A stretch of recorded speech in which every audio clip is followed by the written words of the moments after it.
Well, did you like that verse from Revelation? Isn't that a nice verse? And you know, it comes in the midst, Jesus is talking to all of the churches, giving directions to all of the churches. And the angels of the churches are accepting. And this is the advice that comes during that time. When I was, as you know, this was the service I really kind of prepared for the first Sunday of the year. And I want to give it again because this service means a lot to me, and I'm hoping that you can all get some really useful things out of it.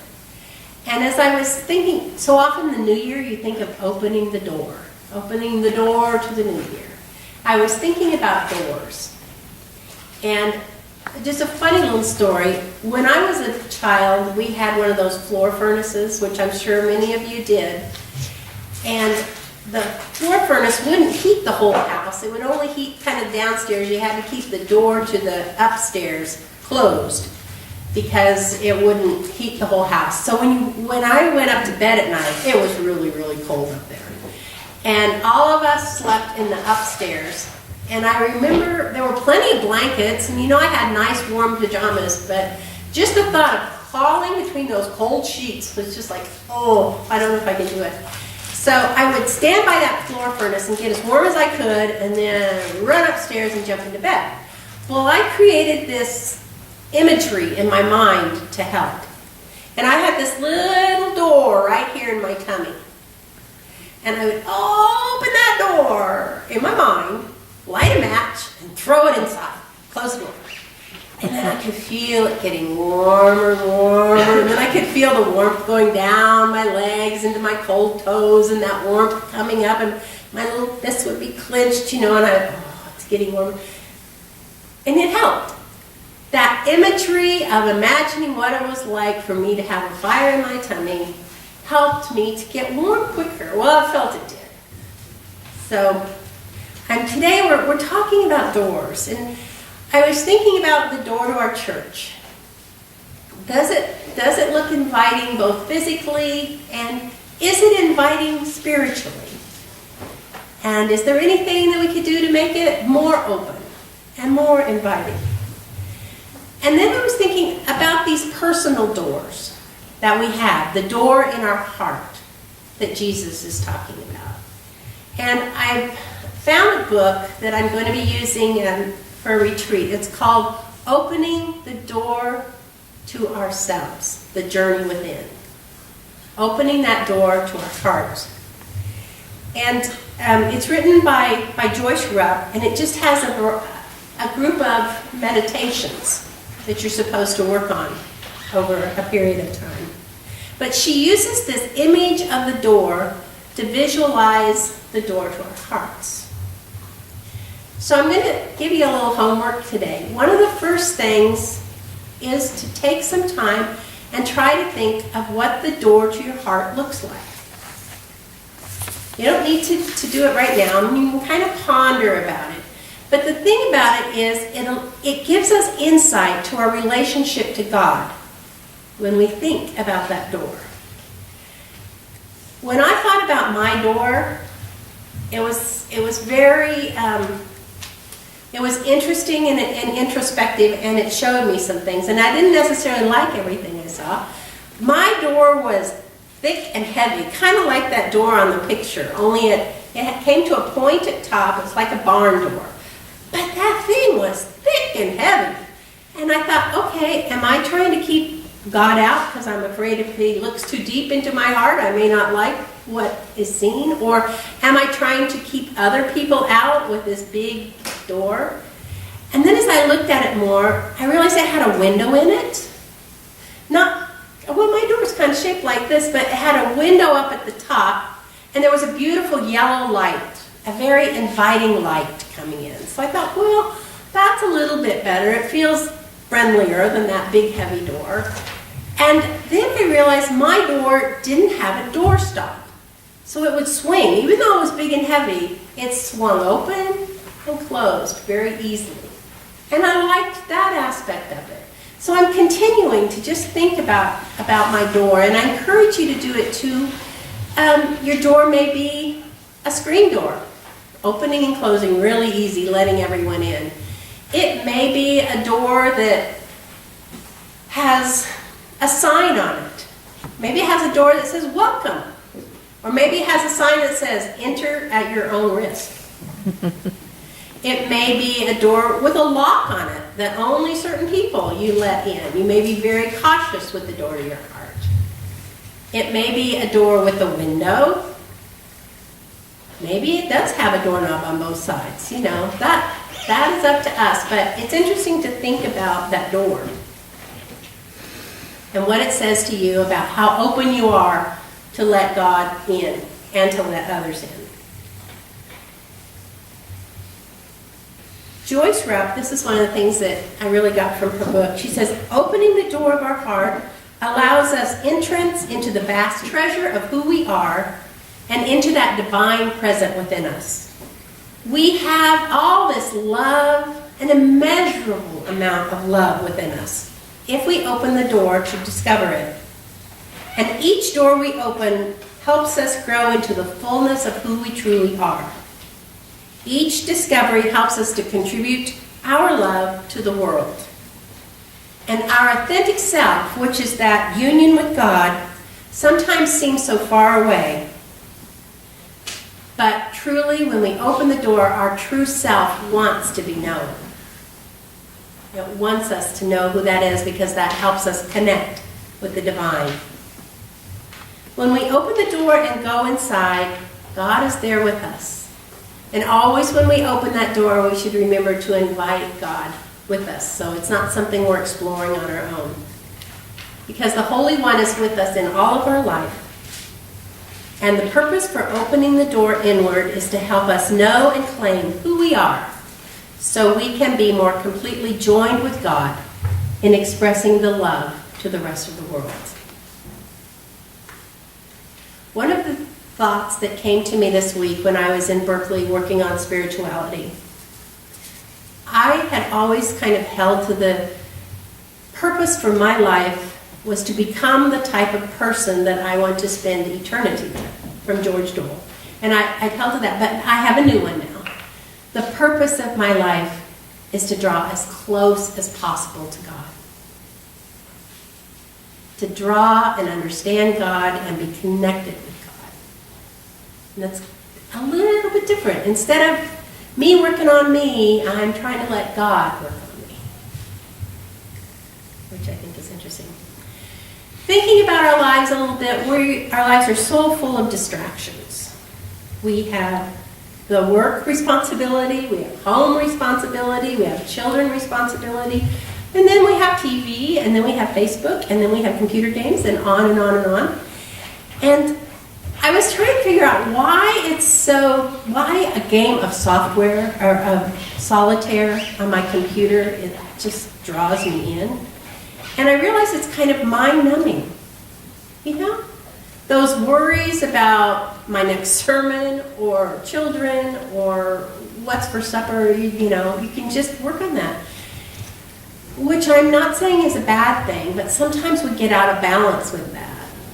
And I know I have one computer program that shows me how many hours I've been doing that. And it's just like, oh my gosh, I feel like I kind of wasted all that time. So I've been trying to balance, and instead of that, doing more meditation and quieting so I can bring God in. And I know Jean talked about during her breathing treatments, she tries to spend some time listening for God. When we're sewing, when Grace is sewing, that's a perfect time to let God come, because there's it takes a certain amount of concentration, but when you get so good at it, you can still allow for God to come in. Practicing the piano. Does that work for you? Mm-hmm. Mm-hmm. We all have our methods of how we let God in. It's just remembering to take time to do that. One of the things that I posted on Facebook when it was really snowy and cold was this quote from Cardinal Basil Hume. It says, "Each of us needs an opportunity to be alone and silent, to find grace in the day or in the week, just to reflect and listen to the voice of God that speaks deep within us. Our search for God is only our response to God. So God is there all the time. This is our response to God searching for us. God knocks at our door, but for many people, their lives are too preoccupied for them to be able to hear. And it was interesting, the responses that I got from this quote. I got a response from the wife of one of our ministers, and she'd been snowed in all week. And she said, you know, I've been snowed in all week, but I never thought about just relaxing and talking with God. She had the perfect opportunity, but she missed it, you know. So there were a lot of people that responded that, yeah, that's what we need to do. Our search for God is our response to God's search for us. Another way that I find it's good to reflect on opening your heart is with quotes. I am a quote keeper. And that's why I put on the back of your bulletin a number of quotes. This is assignment number 2. So when you're thinking about what the door of your heart looks like, spend some time reflecting on these quotes. You won't listen to another word I say if you keep doing it now. And when you do them, don't just read through them all, but pause and just look at one. And it's almost like Lectio Divina, where you take a scripture verse and you really slowly look at it. So just take a quote and pause over it and find out what God is telling you from these quotes about opening your door. It's interesting, in the Old and New Testament, the heart is the organ that is mentioned more than any other organ. The heart is, we think of it sometimes as just this organ that keeps beating, hopefully, and, you know, dispersing the blood. But they're finding that there's a lot more to the heart than just the physicality of it. There's a website called heartmath.com. HeartMath is one word, heartmath.com. And it is fascinating what they are finding out about how important the heart is. They're all science-based, so they're looking at things from a scientific perspective. But their goal is to change the consciousness of our world. That's just a little goal. Change the consciousness of our world by helping individuals and companies increase the intuitive access to their hearts. Because they have shown scientifically that it's the heart where our intuition lies rather than our brain. So we need to listen to our heart and the feelings of heart. We often think we need to listen to our brain or mind, but they're showing that the heart is the seat of our emotions and our feelings. Their mission is to simplify the intuitive process to connect with the soul's wisdom and give guidance for unfolding who we truly are. And they have exercises and videos to work with opening your heart. They call this your inner voice. So, we can call it God knocking or whatever, but for them they talk about an inner voice. And they have shown that we all have access to our heart's intuition when we learn to slow down and access our heart's deeper feelings. They call it energetic gold. So there's a healthiness to it, an energy revigoration to it, or intuitive insight. And they have shown verifiable connection to our health when we open our hearts. So we may think of it, it's a good thing to do because I connect with God, it's a religious thing, but it also improves our health when we open our hearts and have this conscious shift. And it starts with each individual. So whether we look at this as a meditative practice to connect with the divine or a scientific experiment to improve our health and our global consciousness, the purpose is sound. When I open the door to my heart, I open myself to grow and to change in ways that I never imagined, because it is a path that has been enlightened by our Creator God. I think it's a path that the people of the most ancient church and the ancient church knew about and has since been closed. It's like one of those wells that got filled in with dirt that we need to reopen. And I also think it's very tied with the correspondences between the spiritual world and the natural world and opening up to see them. So to close, from Joyce Rupp, As I reflect upon the pattern of my spiritual journey, I recognize innumerable times when I missed opportunities that opening a door offers to my spiritual growth. I can be too preoccupied to even notice that the door to growth is there. Sometimes I stop at the door full of apprehension about going through it.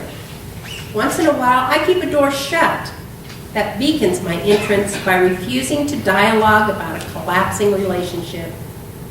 Occasionally, I linger a long time on the threshold, filled with difficult emotions and wondering how to take the next step. And often I am nudged across that open doorway by a courageous friend or a wise mentor. And every now and then, life experiences toss me across that door with such force that I find myself dumped on the other side of the door with really not having the time to say yes or no. What I especially value about the process of spiritual growth is the way the Holy One guides me to explore the inner terrain of my being. Whenever I open the door of my heart and take the passage beyond where I am now, the wonder and richness of divine presence, the resilient beauty of my soul amaze me. As I age, there's hope for us, I am getting better at deliberately opening the door and leaving the known, safe realms behind. With each threshold crossing, I gain greater freedom to be my most authentic self. Let us pray.